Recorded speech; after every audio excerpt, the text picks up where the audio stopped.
So, what will the patient come to you with? The patient will come to you with breathlessness. Anybody has a mitral stenosis, they will come with breathlessness because of this back pressure in the lungs will cause pulmonary.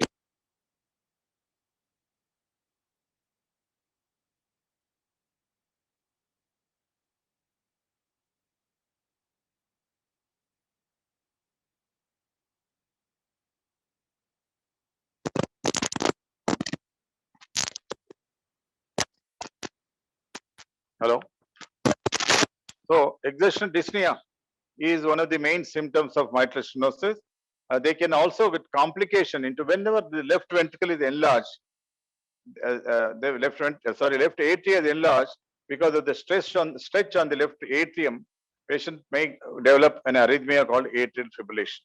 Atrial fibrillation is one of the complications of the mitral stenosis. They may have a heart failure. Atrial fibrillation can also cause heart failure.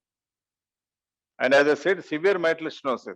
When you are auscultating the murmur, which is important when you are auscultating the murmur, is it the intensity or is it the duration that is important? Can you type? Murmur has an intensity, murmur has a duration. Which is more important? Is it the intensity or is it the duration? Okay, that's a good answer. The duration is not is important. Intensity is not. Because if the patient is very thin, you may hear it loud. If the patient is obese, you may hear it little muffled. But the duration is very important. The longer the duration, the severe is the stenosis. Longer the duration of the murmur, the severe is the stenosis. Sometimes, as I said, when it becomes very small, the mitral orifice, 1 centimeter, we call it as a severe mitral stenosis, tight mitral stenosis. The murmur is prolonged. Mid-diastolic murmur is prolonged.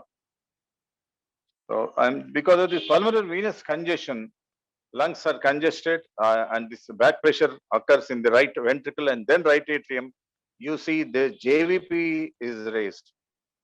This is one of the complications. Somebody is coming with breathlessness, JVP and period edema, you have to auscultate and look for the mitral stenosis as a cause.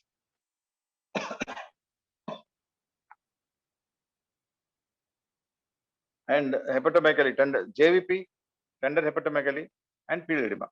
Which will appear first in heart failure? That's again a question for you. JVP, tender hepatomegaly and pulmonary edema. Which occurs first?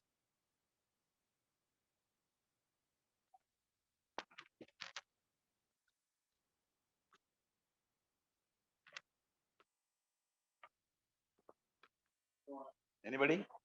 No answer? No answer there? JVP is the first one to appear.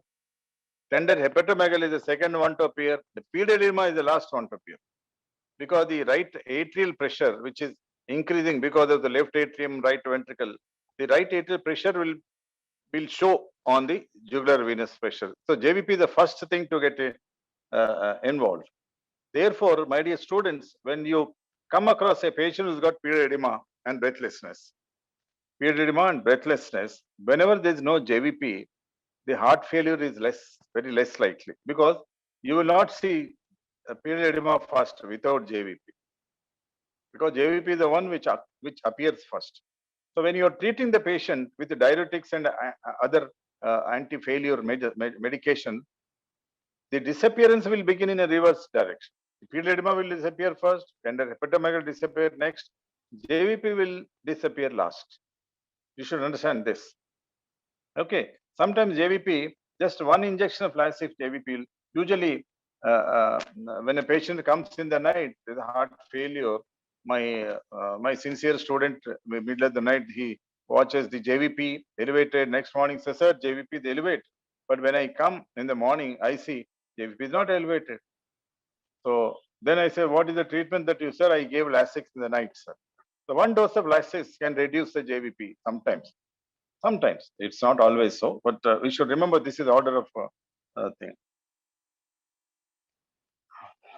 Okay, atrial fibrillation, as I told, is one of the complications. Atrial fibrillation is one of the complications of mitral stenosis because of the stretching of the atria. The conduction gets defective and atria starts fibrillating and we have a irregular RR intervals on an ECG.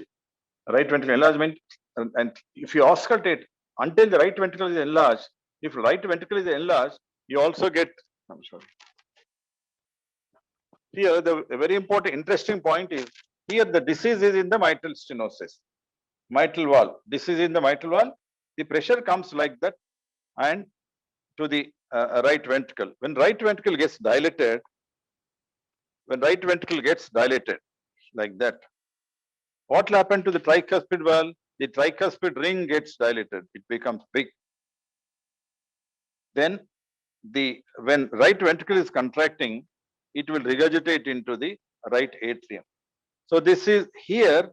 What you should understand is there is a disease in the mitral valve, rheumatic heart disease in the mitral valve. But because of the enlargement of the right ventricle, your tricuspid valve ring is getting enlarged. You are getting another murmur, another lesion of tricuspid regurgitation. You have mitral stenosis here, tricuspid regurgitation. This tricuspid regurgitation is an innocent murmur.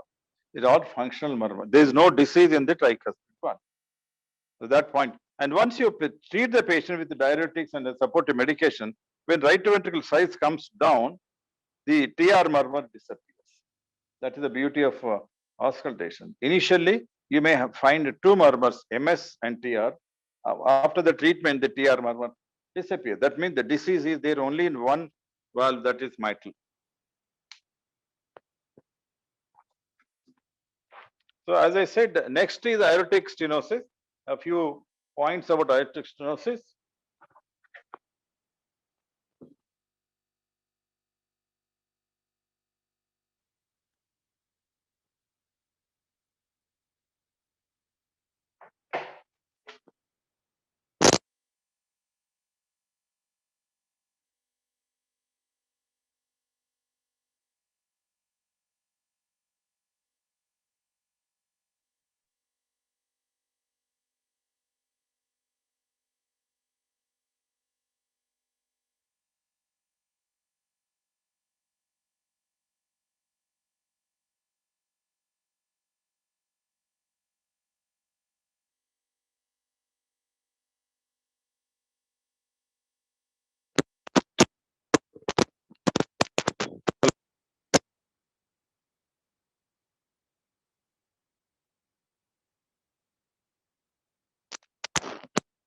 Hello?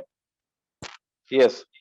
If you see the mitral valve orifice, it is a, as I said, it is a bicuspid valve, two cusps, whereas the aortic is a tricuspid. If you take a cut section, you will see like a Mercedes-Benz sign, like that. So this is the aortic valve, AB. Second valve that can, that your rheumatic heart is rheumatic fever can involve is the aortic valve. Aortic either stenosis or regurgitation. Second common valve. So in aortic stenosis, what will happen?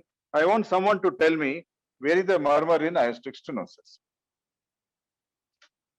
So 1, 2.